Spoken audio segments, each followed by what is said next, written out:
السلام علیکم خوفستان کے تمام دیکھنے اور سننے والوں کو۔ یہ کہانی ایک پرانے اسٹوڈیو کی ہے جو کہ سرگودا شہر کا تھا۔ ایک پرانا اسٹوڈیو، اور یہ کہانی ہم سے عائشہ نامی لڑکی نے شیئر کی ہے۔ وہ بتاتی ہے ایک اپنی زندگی کا ایسا سچا واقعہ جو ناقابل فراموش ہے۔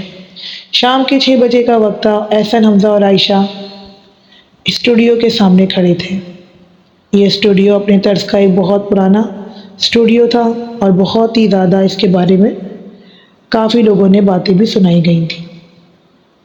یہ اپنے دور کا سب سے پرانا اسٹوڈیو تھا جو آج تک قائم تھا۔ احسن کہتا ہے کہ یار جلدی تصویر بنوا دیں، آپ ہمیں فارم جمع کروانا ہے، اسٹوڈیو والے سے کہتا ہے۔ عائشہ کہتی ہے بس 5 منٹ لگیں گے، پرس میں پیسے رکھ لوں۔ اسٹوڈیو باہر سے نارمل لگتا ہے مگر اندر بہت خاموشی اور بورڈ کی پتی بار بار ٹمٹما رہی ہوتی ہے جو بورڈ پر لگی ہوتی ہے۔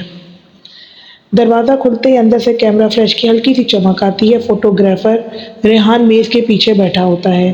یہ اپنے طرز پر ایک کافی عمر رسیدہ آدمی ہوتا ہے، چہرہ تکا ہوا، آنکھیں نیچے جیسے رات بھر سویا نہ ہو، اور آنکھوں پر موٹے موٹے چشمے۔ ریحان مسکرا کر کہتا ہے کہ جی بیٹا، کون تصویر بنوانا چاہتا ہے؟ احسن کہتا ہے کہ میں اسکول کا ID کارڈ کے لیے آیا ہوں، اور ریحان کیمرہ سیٹ کرتا ہے۔ اسٹوڈیو کی سفید بیک گراؤنڈ لائٹ جلتی ہے۔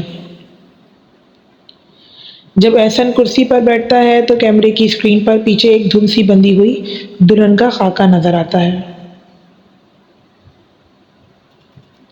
ریحان فوراً کیمرہ ہٹا لیتا ہے۔ ریحان گھبرا کر کہتا ہے 1 منٹ، دوبارہ بیٹھو۔ احسن حیران ہوتا ہے، کہتا ہے انکل کیا ہوا؟ ریحان کہتا ہے کچھ نہیں، بس فوکس خراب ہو گیا تھا۔ وہ دل اس کا زور زور سے ریحان صاحب کا دھڑک رہا ہوتا ہے جس کو وہ چھپانے کی کوشش کرتے ہیں۔ دوبارہ تصویر لینے کی کوشش کرتے ہیں۔ اس بار اسکرین پر دلہن بالکل واضح نظر آتی ہے۔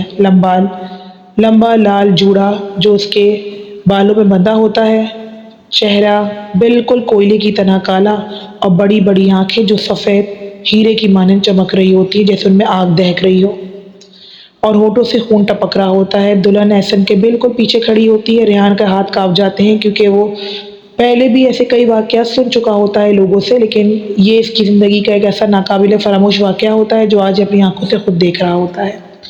عمر رسیدہ ریحان صاحب بآواز بلند آیت الکرسی کا ورد شروع کر دیتے ہیں، اور وہ کہتے ہیں کہ یا اللہ، یہ کون آ گئی؟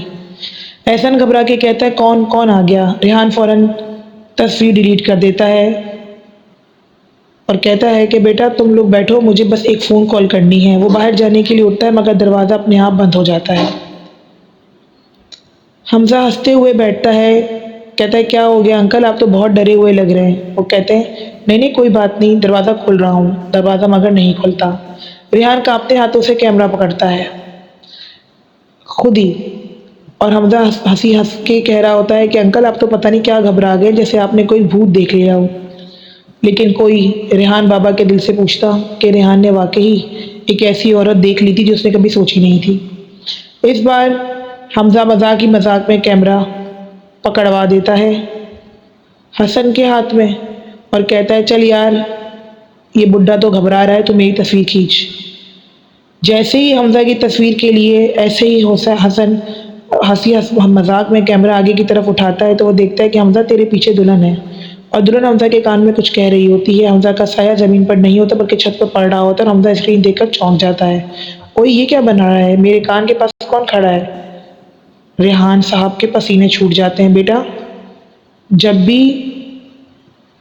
بھی میں یہاں پر آتا ہوں تو میں نے کبھی ایسا نہیں دیکھا، لیکن کچھ غلط ہو رہا ہے آج، یہ دروازہ کیوں نہیں کھل رہا؟ عائشہ ڈرتے ہوئے کہتی ہے کہ کیا ہو رہا ہے؟ فون کے سگنلز بھی اچانک سے غائب ہو جاتے ہیں، 1 2 نہیں بلکہ کسی کے بھی سگنلز نہیں آ رہے ہوتے ہیں۔ عائشہ گھبرا کر کہتی ہے یہ کیا ہو رہا ہے؟ اسٹوڈیو میں اچانک سے ساری لائٹ بننے اور بجھنے لگتی ہیں، پورا کمرہ ہلتا ہے، اور پیچھے سے ایک عورت کی آواز آتی ہے کہ رک جاؤ، ایک آخری تصویر۔ عائشہ چیخ کر احسن کا بازو پکڑ لیتی ہے۔ حارث، کوئی اور عورت ہے، میں قسم سے کہہ رہی ہوں کہ یہاں پہ کوئی عورت ہے۔ یہ کون بول رہا ہے؟ عائشہ کا بولنا تھا کہ ریحان صاحب کی بھی کہہ لیجیے کہ بس ہو جاتی ہے، اور وہ کہتے ہیں کہ ہاں میں نے بھی ابھی ایک دلہن بنی ایک عورت کو دیکھی، بہت بھیانک تھی، منہ سے خون ٹپک رہا تھا۔ جیسے ہی وہ کہتے ہیں کہ تینوں چاروں ایک ساتھ چیختے ہیں، کیونکہ اسٹوڈیو کوئی اتنا بڑا نہیں ہوتا، اسٹوڈیو کے کمرے کا تالا لگ چکا ہوتا ہے، باہر سے اسٹوڈیو کے اندر جانے کے لیے کوئی اور راہ ہوتی بھی نہیں ہے۔ پردے سے ایک لمبا سا سایہ نکلتا ہے، سایہ آہستہ آہستہ انسانی شکل اختیار کرتا ہے اور آخر وہ دلہن سامنے کھڑی ہوتی ہے۔ لال جوڑا بنا ہوا، کوئلے کی طرح پورا کالا رنگ اور سفید آنکھیں جن سے آگ نکل رہی ہوتی ہے اور خون ٹپک رہا ہوتا ہے، اور کہتی ہے کہ میں تم میں سے کسی کو نہیں چھوڑوں گی، میں سالوں سے پیاسی ہوں، آج میں تم میں سے کسی کو بھی نہیں چھوڑوں گی، میرے ساتھ ایک تصویر کھنچواؤ، آؤ میں بھی تمہارے ساتھ کھنچوانا چاہتی ہوں۔ یہ تمام چیزیں دیکھتے ہیں تو ایک دم سے ریحان صاحب اپنے دل پر ہاتھ رکھ لیتے ہیں، جیسے انہیں لگتا ہے جیسے ان کی روح ابھی قبض ہو جائے گی، اور وہ عورت اپنے آگے آہستہ سا بڑھ رہی ہوتی ہے کہ ریحان صاحب بلند آواز میں کہتے ہیں کہ آیت الکرسی پڑھو، اللہ لا الہ الا هو الحی القیوم لا تأخذہ سنۃ ولا نوم۔ وہ اتنا ہی پڑھتے ہیں تو ایسا لگتا ہے جیسے کہ وہ بتاتے ہیں کہ ان کے دل پر کسی نے چھریوں سے وار کر دیا ہو۔ وہ بہت مشکل سے آیت الکرسی کا ورد پورا کرتے ہیں اور دیکھتے ہیں کہ جس دروازے سے وہ ٹیک لگا کے کھڑے ہوتے ہیں وہ ایک دم جھٹکے سے خود ہی کھل جاتا ہے، اور پھر کیا تھا کہ ریحان صاحب الٹا گرتے ہیں، ان کے 2 دانت ٹوٹ جاتے ہیں، سب ان کے پیچھے نکل کر بھاگتے ہیں، اور پھر کیا تھا، پھر وہ عورت غائب ہو جاتی ہے۔ اس تمام واقعے کے بعد ریحان صاحب کافی دن تک بیمار رہتے ہیں اور ریحان صاحب پورے 40 دن بعد انتقال ہو جاتا ہے۔ اسٹوڈیو کافی دن تک بند رہتا ہے، لیکن یہ واقعہ عائشہ کی آنکھوں سے بالکل بھی اوجھل نہیں ہوتا۔ عائشہ کو کئی دفعہ کئی مولویوں کے پاس علاج کروانے لے کے جایا جاتا ہے، لیکن عائشہ پھر بھی کہتی ہے کہ نہیں، کیونکہ ان قریبی شادی عائشہ کی ہونی تھی اور وہ اپنی شادی کے لیے کچھ ویڈنگ سے پہلے کچھ شوٹ آؤٹ کروانے کے لیے اسٹوڈیو میں آتی ہے۔ اسے نہیں پتا تھا کہ اسٹوڈیو میں آنے کے بعد اس کی ساری تقدیریں بدل جائیں گی۔ احسن، حمزہ اور عائشہ خوف سے چیختے ہیں اور بہت زیادہ کوششوں کے باوجود بھی ایسا لگتا ہے جیسے کہ وہ عورت نہیں بلکہ کوئی ایسا سایہ ہے جس کی وجہ سے ان کی زندگی قید ہو گئی ہے۔ آج بھی عائشہ بتاتی ہیں کہ ان کا علاج جاری ہے۔ حمزہ پوری طور پر نارمل ہے، لیکن وہ بتاتا ہے کہ آج بھی اسے ایسا لگتا ہے کہ رات میں کوئی نہ کوئی خواب ایک ہفتے میں ضرور آتا ہے جس میں وہ دلہن کی شبیہ اس کو خواب میں نظر آتی ہے۔ اور احسن ابھی تک اپنا علاج سائیکالوجسٹ سے کروا رہا ہے، اور وہ بتاتا ہے کہ ایسے کسی بھی اسٹوڈیو کے اندر ہمیں اکیلے اور رات کو تو بالکل بھی جانے کی ضرورت نہیں پیش آنی چاہیے جہاں پر ہم نے کبھی کوئی نہ کوئی واقعہ سنے ہوں۔